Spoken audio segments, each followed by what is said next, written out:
Gayatri, welcome to special focus. తొక్కేస్తున్నారు అనే concept ఎక్కువగా ఇండస్ట్రీలోనే వింటూ ఉంటాం. సోలోగా వచ్చి స్టార్ అవుతున్నారంటే కిందకి లాగేస్తూ ఉంటారని కామెంట్స్ వినిపిస్తూ ఉంటాయి. అయితే అదంతా నటన వరకు పరిమితం అనుకుంటారు. కానీ యాంకరింగ్ లోనూ ఈ తొక్కేటాలు మొదలయ్యాయని తెలుస్తోంది. సీనియర్ యాంకర్ ఉదయ్ భాను చేసిన ఈ యాంకరింగ్ సిండికేట్ పైనే స్పెషల్ ఫోకస్ చూద్దాం. ఇండస్ట్రీలో ఫ్యాన్ వార్స్ కొత్త కాదు, యాంకర్ వార్స్ మాత్రం ఖచ్చితంగా కొత్తే. చూస్తుంటే ఇక్కడ బుల్లితెర యాంకర్స్ మధ్య చాలా గొడవలు ఉన్నాయనే విషయం ఇప్పుడిప్పుడే బయటకొస్తుంది. ఒకరి ఎదుగుదలను తొక్కేయడాలు, అవతల వాళ్ళ అవకాశాలు లాగేయడాలు జరుగుతుంటాయని తాజాగా సీనియర్ యాంకర్ ఉదయ్ భాను మాటలతో క్లారిటీ వచ్చింది. అవకాశాలు లేక కొన్నాళ్లుగా కార్యక్రమాలకు దూరంగా ఉంటున్న ఉదయ్ భాను తాజాగా సంచలన వ్యాఖ్యలు చేశారు. కొన్నేళ్ల పాటు టాలీవుడ్ ను ఊపేసిన ఉదయ్ భాను అకస్మాత్తుగా తెరపై కనుమరుగయ్యారు. తన కెరీర్ను తొక్కేస్తున్నారంటూ గతంలోనే ఆమె కామెంట్ చేశారు. ఇప్పుడు మరోసారి ఇదే చెప్పారీమే. దాంతో సిండికేట్ గురించి కొత్త చర్చ మొదలైంది. సుహాస్ హీరోగా నటించిన ఓబామా అయ్యోరామ సినిమా ప్రీ రిలీజ్ వేడుకలో ఉదయ్ భాను చేసిన కామెంట్స్ చర్చనీయాంశమవుతున్నాయి. ఈ కార్యక్రమానికి ముఖ్య అతిథిగా విచ్చేసిన దర్శకుడు విజయ్ కనకమేడల ఉదయ్ భానును చూసి ఆశ్చర్యం వ్యక్తం చేస్తూ, చాలా రోజుల తర్వాత మిమ్మల్ని చూడటం, మళ్లీ ఈవెంట్స్ చేస్తుండడం హ్యాపీ అన్నారు. విజయ్ కామెంట్స్ పై స్పందించిన ఉదయ్ భాను, ఇదొక్కటే చేశానని, మళ్లీ చేస్తానన్న నమ్మకం లేదని అన్నారు. రేపు కార్యక్రమం ఉంటుంది, చెయ్యాలనుకుంటాం, కానీ గంట ముందు కూడా ఆ కార్యక్రమం మన చేతిలో ఉండదని, అంత పెద్ద సిండికేట్ ఎదిగిందంటూ కీలక వ్యాఖ్యలు చేశారు ఉదయ్ భాను. సుహాస్ మా బంగారం కాబట్టి ఈ కార్యక్రమం చేయగలిగానని చెప్పారు ఈ యాంకర్. ఉదయ్ భాను ఎవరిని సిండికేట్ అన్నారో తెలియదు, కానీ ఈమె కమెంట్స్ తర్వాత అందరి చూపులు మాత్రం సుమా వైపు వెళుతున్నాయి. ప్రత్యేకంగా దానికి కారణాలు చెప్పాల్సిన పని లేదు. కొన్నేళ్లుగా సుమా అంటే ప్రీ రిలీజ్ అంటే సుమా అన్నట్లు మారిపోయింది వ్యవహారం. మరి ఆ సిండికేట్ లో సుమా కనకాల కూడా ఉన్నారా? ఈ రోజు టాలీవుడ్ లో సుమా లేకుండా ఏ ప్రీ రిలీజ్ ఈవెంట్ జరగదంటే అతిశయోక్తి కాదేమో. అలా జరిగిందంటే ఆమె ఖాళీగా లేదనుకోవాలి, లేదంటే కుదరదని చెప్పుండాలి. సుమా తర్వాతే ఏ ఈవెంట్ అయినా వేరే వాళ్ల చేతుల్లోకి వెళ్తుంది అనేది కాదనలేని సత్యం. అలాగని సుమా సిండికేట్ అనలేం, ఎందుకంటే ఆమె ఫుల్లీ టాలెంటెడ్.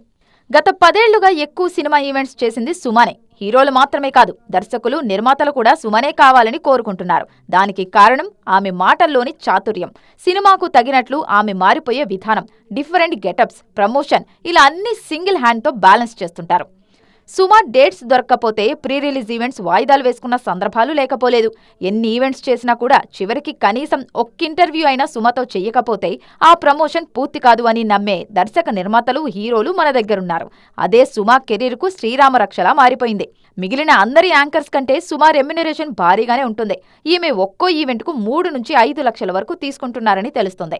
ఇంటర్వ్యూ రేంజ్ కూడా అంతే.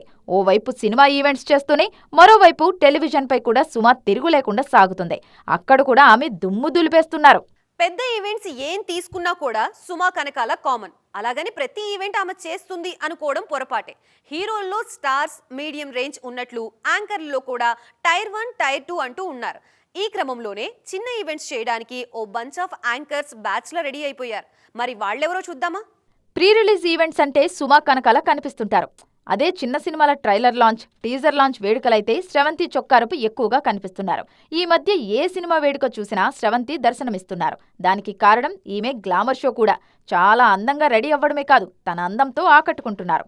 స్రవంతి తర్వాత గీతా భగత్, మంజుష లాంటి యాంకర్స్ కూడా ఈ మధ్య ఎక్కువగా స్టేజ్ మీద కనిపిస్తున్నారు. అయితే ఈ యాంకర్స్ మాత్రమే ఎక్కువగా కనబడడానికి కారణం ఆయా ప్రొడక్షన్ కంపెనీలు, సినిమా పిఆర్ఓలు ఇచ్చే ప్రిఫరెన్స్లు అయ్యుండొచ్చు అనేది జరుగుతున్న ప్రచారం. అలాగే సదరు ప్రొడక్షన్ కంపెనీలతో వాళ్లకుండే బాండింగ్ కూడా దానికి కారణమే. సుమా తర్వాత ఏ యాంకర్ను తీసుకున్నా కూడా రెమ్యునరేషన్ విషయంలో అందుబాటులోనే ఉంటారని ప్రచారం ఉంది.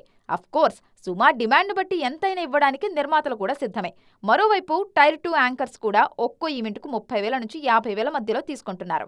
మరోవైపు శ్రీముఖి, అనసూయ, రష్మి లాంటి వాళ్లు ఈ యాంకరింగ్ కంటే కూడా ఎక్కువగా సినిమాలపై ఫోకస్ చేస్తున్నారు. మరీ ముఖ్యంగా శ్రీముఖి టీవీకి ఫిక్స్ అయిపోతే అనసూయ సినిమాలపై దృష్టి పెడుతున్నారు. దాంతో ఈ సిండికేట్లో వాళ్లుండే అవకాశాలు తక్కువే. ఈ ప్రీ రిలీజ్ ఈవెంట్స్ లేనప్పుడు, ఆడియో ఫంక్షన్ మాత్రమే ఉన్నప్పుడు ఆడియన్స్ కి బాగా కనెక్ట్ అయిన యాంకర్స్ వేరే వాళ్ళు ఉన్నారు. అప్పటికి సుమా కనీసం లిస్ట్ లో కూడా లేదు.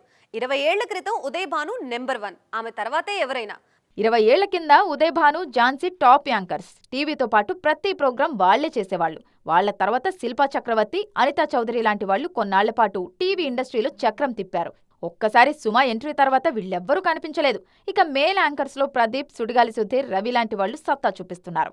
సీనియర్స్లో ఝాన్సీ సినిమాల వైపు వెళ్లిపోతే శిల్పా చక్రవర్తి, అనితా చౌదరి లాంటి వాళ్లు రేసులో వెనకబడిపోయారు. ఉదయభాను అసలు కనిపించడమే మానేశారు. సుమ మాత్రం కొన్ని సినిమాలు చేసి యాంకరింగ్ పైనే ఫోకస్ చేశారు.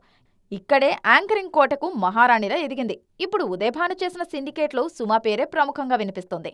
ఈ యాంకర్స్ సిండికేట్కు ఈవెంట్ కంపెనీలు కూడా ప్రధాన కారణమే. టాలీవుడ్లో ఉన్నది 2-3 ఈవెంట్ కంపెనీలు మాత్రమే. 90% ఈవెంట్స్ చేసేది వాళ్లే. ఆయా ఈవెంట్ మేనేజర్స్ ఎక్కువగా ప్రిఫరెన్స్ ఇచ్చేది సుమకే. ఆమె కాదంటేనే వేరే వాళ్ల వైపు వెళ్తుంటారు. ఈ లెక్కన సిండికేట్ మెయింటైన్ చేసేది ఈవెంట్ కంపెనీలే అనేది కాదనలేని వాస్తవం. మాకు ఈ యాంకరే కావాలని నిర్మాతలు అడిగే సందర్భాలు చాలా తక్కువ. పీఆర్ఓలకు కూడా అంత స్వేచ్ఛ ఉండదు. దాంతో ఆ ఈవెంట్ కంపెనీలతో యాంకర్స్కు ఉండే బాండింగ్తోనే ఇదంతా జరుగుతుంటుంది. మరి ఇందులో సీనియర్ యాంకర్ ఉదయభాను ఏ సిండికేట్ను అన్నారు అనేది సస్పెన్స్. ఆమె మాటలను బట్టి చూస్తే మాత్రం తోటి యాంకర్స్నే టార్గెట్ చేశారనేది అర్థమవుతుంది. ఎక్కడ చూసినా ఇప్పుడు సిండికేట్ అనే మాటే ఎక్కువగా వినిపిస్తోంది. నిజానికి తెర వెనక ఇంత జరుగుతుందా లేదా అనేది తెలియదు, కానీ ఇప్పుడు సీనియర్ యాంకర్ అయిన ఉదయభాను అలా మాట్లాడడంతో లేనిపోని అనుమానాలు వస్తున్నాయి. నిజంగానే సిండికేట్ ఉందా అనే డౌట్స్ ఇప్పుడు రేజ్ అవుతున్నాయి. టైంని బట్టి అన్నీ మారిపోతూ ఉంటాయి. అలా యాంకరింగ్లోనూ ట్రెండ్ మారింది. అలా కొందరు మాయమైపోయారు. ఇది ఇవాల్టి స్పెషల్ ఫోకస్.